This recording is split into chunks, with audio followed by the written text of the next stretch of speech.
Imagine a beast with the head of a crocodile, the body of a lion, and the hindquarters of a hippopotamus waiting to devour your soul. What if failing a single test meant eternal damnation in ancient Egypt? This isn't just a myth, it's the terrifying reality of Ammit, the Devourer of Hearts. In ancient Egypt, your heart was literally weighed against a feather. Pass, and you found paradise. Fail, and you faced something far worse than death itself. An ancient monster whose very purpose was to consume the unworthy. Prepare to uncover the chilling truth behind Ammit, the ultimate judge of souls. If you've seen our deep dive into the Egyptian Book of the Dead, you already know the incredible, complex journey the soul was believed to take through the Duat, the underworld. You've seen the challenges, the gods, and the ultimate goal, the field of reeds, a paradise of eternal bliss. But today, we're not focusing on the entire journey, we're focusing on the end of it, the moment of final judgment. And more specifically, we're focusing on what happens to those who fail. Because for every vision of paradise, there must be a deterrent. For every promise of reward, there must be a threat of punishment so absolute, so terrifying, that it shaped an entire civilization's morality for millennia. That threat had a name, and that name was Ammit. The stage for this final drama was the Hall of Two Truths, presided over the Lord of the Underworld himself, Osiris. But if you've seen our previous video about the Book of the Dead, you'd know that the central action revolves around a scale. This was the ultimate test, the weighing of the heart, the deceased's heart, the seat of their intellect, emotion, and morality was placed on one scale. On the other was the feather of Ma'at. Ma'at wasn't just a concept. She was the goddess of truth, justice, and the fundamental order of the universe. Everything from the rising of the sun to the flow of the Nile to human honesty was a part of Ma'at. To have a heart lighter than or equal to the feather meant your life was in harmony with this cosmic order. It meant you were justified. But the ancient Egyptians were pragmatists. They knew that not every heart was pure. They knew that failure was not just a possibility, but a likelihood for many. And so, positioned beneath the golden scales, lurking in the shadows of the hole, was the contingency plan, the divine garbage disposal, the ultimate enforcer. She was the reason this ceremony was not just a test, but a trial. And the penalty for failure was not torment, not fire and brimstone, but something the Egyptians considered far worse, oblivion. So let's meet her, Ammit. The name itself is telling. It likely means devourer or soul eater, but her title's even more chilling: Devourer of the Dead, Eater of Hearts, and most ominously, the Great of Death. And her form is a masterpiece of psychological terror. The ancient Egyptians didn't create a monster from imagination. They built her from their worst, most tangible nightmares.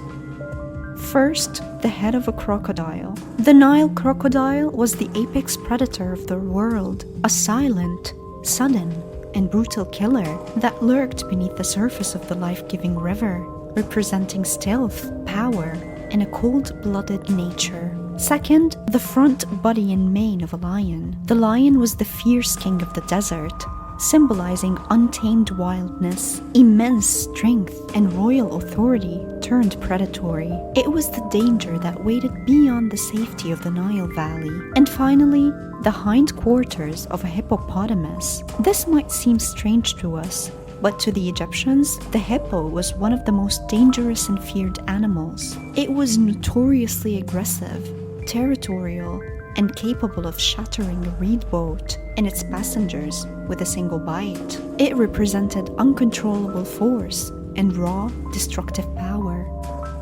By combining these three, the Egyptians created a chimera of ultimate dread. She was every fear of the natural world, synthesized into a single, divine entity. She was not a goddess to be worshipped. You would never find a temple to Ammit or priests serving her. She was a demonic force, a necessary part of the cosmic machinery. Her genesis was simply to be, to exist as the consequence.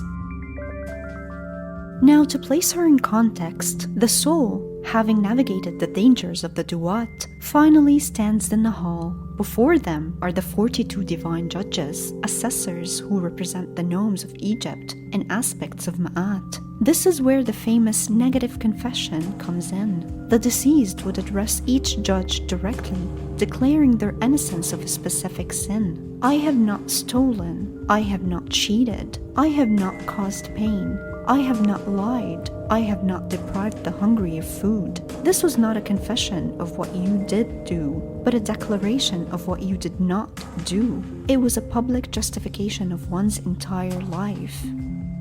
Then, the pivotal moment, Anubis, the psychopomp and guide of souls himself, performs the ceremony with meticulous care. He places the heart on the scale. The entire universe holds its breath. The ibis-headed god, Thoth, the divine scribe and arbiter of truth, stands ready to record the result. And throughout this agonizingly slow process, the deceased isn't just looking at the scale or the gods. Their gaze, and the gaze of everyone in the hall, would inevitably be drawn to the floor, to the shadows at the base of the scales. There, Ammit sits. She does not snarl. She does not pace. She is the picture of patient, terrifying anticipation. She is not a frenzied beast, but a precise instrument. She is waiting for the verdict, ready to perform her sole sacred function.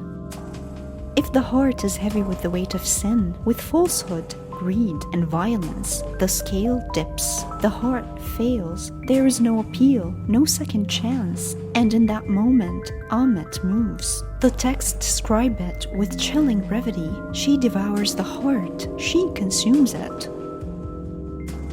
But to see Ammit as a simple monster is to miss her profound philosophical significance. The ancient Egyptian worldview was obsessed with one thing above all else: order versus chaos. They called order Ma'at and chaos Isfet. The entire purpose of religion, society, and the pharaoh was to maintain Ma'at and keep Isfet at bay. In this context, Ammit is not an agent of chaos.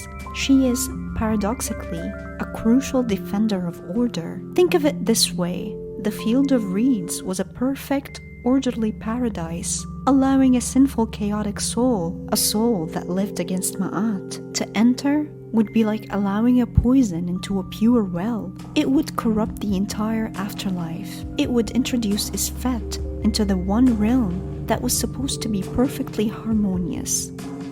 Ammit's act of destruction is therefore an act of purification. She is the cosmic filter, ensuring that only the righteous attain immortality. She purges the unworthy, protecting the cosmic balance. She is the ultimate deterrent that makes the promise of paradise meaningful. This is why she is present at the most sacred moment. She embodies the most profound consequence. While gods like Osiris offered mercy and resurrection, and Anubis offered guidance, Ammit offered only truth. Cold, hard, unforgiving truth. Her role was to make the Egyptians confront the ultimate accountability for their actions. She wasn't there to torture souls. She was there to erase them, preventing their spiritual corruption from infecting the ordered universe. This belief that your every action was being recorded for a final, inescapable judgment where the penalty was non-existence had a staggering impact on daily Egyptian life,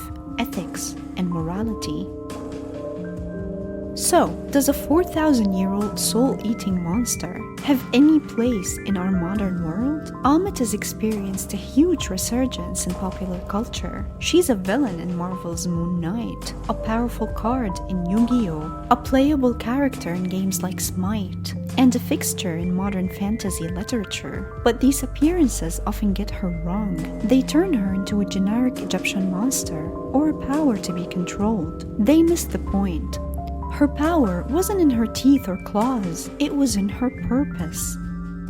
The concept she represents is timeless, ultimate accountability. We may no longer fear our heart being weighed against a feather, but the idea of a final judgment, of facing the consequences of our life's actions, is deeply embedded in the human psyche. We call it karma. We see it in our justice systems. We feel it in our own private guilt and regret. Ammit is the literalization of that fear. The fear that our sins, our lies, our failings will not just be known, but will ultimately define us, that they will lead to our undoing, that we will be, in a sense, devoured by the weight of our own actions. Ammit was more than a mythological beast. She was the embodiment of a terrifying question. What is the ultimate price of a life lived without truth? The ancient Egyptians had their answer. She was the final, fearsome guardian of Ma'at, the proof that actions have consequences, and the stark reminder that some failures are absolute. So the next time you think about the past, don't just think of pyramids or pharaohs. Remember the creature that waited in the silence of the hall. Remember that the price of chaos was oblivion. Remember the Devourer of Hearts. If you want to see the whole journey that leads to Ammit's scales, be sure to check out our complete guide to the Egyptian Book of the Dead right here, and let us know in the comments below what other ancient mysteries you'd like us to explore next.